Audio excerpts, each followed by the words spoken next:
दोस्तों, स्वागत है आपका हमारे YouTube channel second of life पे। आज की वीडियो में हम धनु राशि के लिए शनि मार्गी का लेकर के आए हैं वीडियो कि शनि जो मार्गी हुए हैं 15 नवंबर से, इसका क्या पॉजिटिव इफेक्ट आपके ऊपर रह सकता है, कहां आपको प्रॉब्लम हो रही थी और कहां कहां आपके लिए राहत जो है वो नजर आती दिखाई दे रही है, उस पर चर्चा करेंगे और बहुत कम समय में कोशिश करेंगे एक चीज़ को क्लियर करने की, क्योंकि ये बहुत इंपॉर्टेंट है शनि का भी आपके लिए, क्योंकि शनि फाइनेंशियल हाउस के लॉर्ड बनते हैं, थर्ड हाउस के आपके यहाँ लॉर्ड बनते हैं,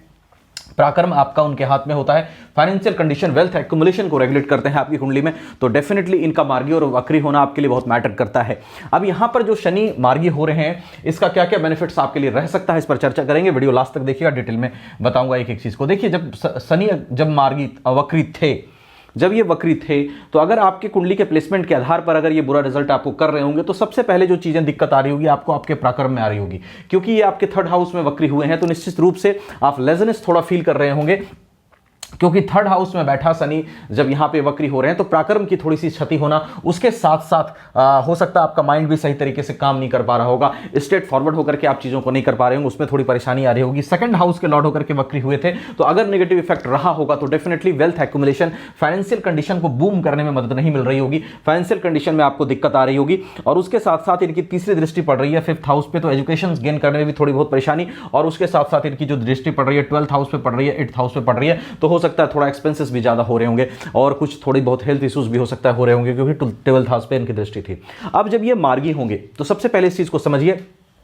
कि सेकंड हाउस अगर आपका स्लो जा रहा था, क्योंकि वक्री होने का मतलब है कि गति स्लो हो जाना, और मार्गी जब शनिदेव होते हैं तो आगे की ओर बढ़ते हैं, आगे की ओर काम करते हैं, तो पीछे के हाउस पे जब वक्री काल में पीछे हाउस पे इफेक्ट डालते हैं, वो कम जाता है मार्गी होने के बाद। तो यहां पर सेकंड हाउस में अगर वेल्थ एक्युमुलेशन में आपको रुकावटें आ रही थी, तो उसमें आपको राहत मिलता हुआ इस मार्गी काल में दिखाई दे सकता है। अगर आप वेल्थ जो है फाइनेंशियल कंडीशंस बूम करना चाह रहे हैं, उसके लिए उपाय लगा रहे हैं, तो हो सकता है उसमें आपकी वृद्धि हो, किसी तरह से आपको धन लाभ की भी प्राप्ति हो सकती है। उसके साथ साथ कुटुंब सुख में ये वृद्धि कर सकते हैं, कुटुंब सुख, क्योंकि सेकंड हाउस हमारे कुटुंब सुख का भी होता है, तो फैमिली में आपके माहौल को ज्यादा बेहतर कर सकते हैं मार्गी काल में, आपका सामंजस्य फैमिली मेंबर्स के साथ ज्यादा अच्छा हो सकता है। ये सब चीजें आपके मार्गी काल में दिखाई दे रही है। थर्ड हाउस में जब ये वक्र मार्गी होंगे, तो निश्चित रूप से पराक्रम की अगर क्षति कर रहे थे, अगर आपको हेल्थ इश्यूज कुछ आ रहा था, या आप लेजनेस ज्यादा फील कर रहे थे, या आप स्ट्रेट फॉरवर्ड होकर के काम नहीं कर पा रहे थे, तो वहां पर आपको राहत मिलता हुआ दिखाई दे रहा है। आप स्ट्रेट फॉरवर्ड होकर के काम कर पाएंगे, आप अग्रसर हो पाएंगे जीवन में आगे बढ़ने के लिए,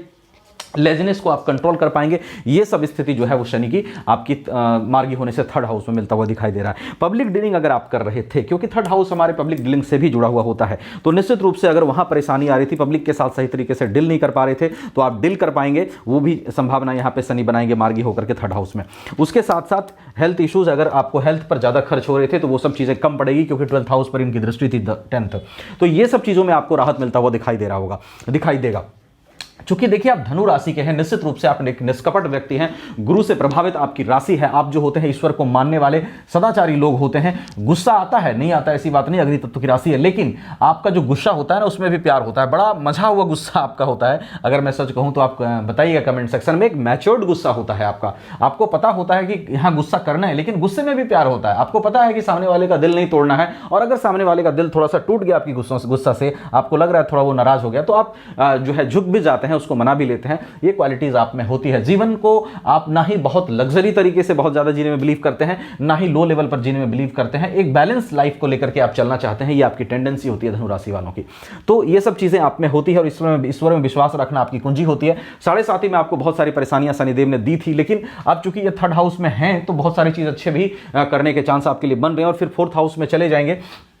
तो उसके लिए अलग से वीडियो डालूंगा। लेकिन ये सब चीजें जो संभावनाएं मैंने बताई आपको, वो बेहतर शनि बना रहे हैं। और इसके साथ साथ देखिए, अगर धनु राशि के हैं, तो निश्चित रूप से ये गोचर आधारित व्यवस्था से मैंने शनि के मार्गी होने का प्रभाव बताया। बाकी सभी ग्रहों की कुंडली में कैसी स्थिति है, महादशा किसकी चल रही है, अंतरदशा किसकी चल रही है, साथ में नवग्रह की पोजीशन नवमांश कुंडली में, लगन कुंडली में कैसी है, षटबल में पोजीशन ग्रहों की क्या, अष्टक वर्ग क्या है, ये सारी चीजें मैटर करती है। तो डिटेल जानकारी के लिए अपनी कुंडली भी एक बार जरूर दिखाइएगा। हमसे दिखाना चाहें, वीडियो डिस्क्रिप्शन में व्हाट्सएप नंबर मिल जाएगा, आप व्हाट्सएप कर सकते हैं, कहीं और अच्छा लगे वहां भी दिखा सकते हैं। वीडियो को लाइक शेयर करके चैनल को सब्सक्राइब जरूर कर लीजिएगा। Thank you so much.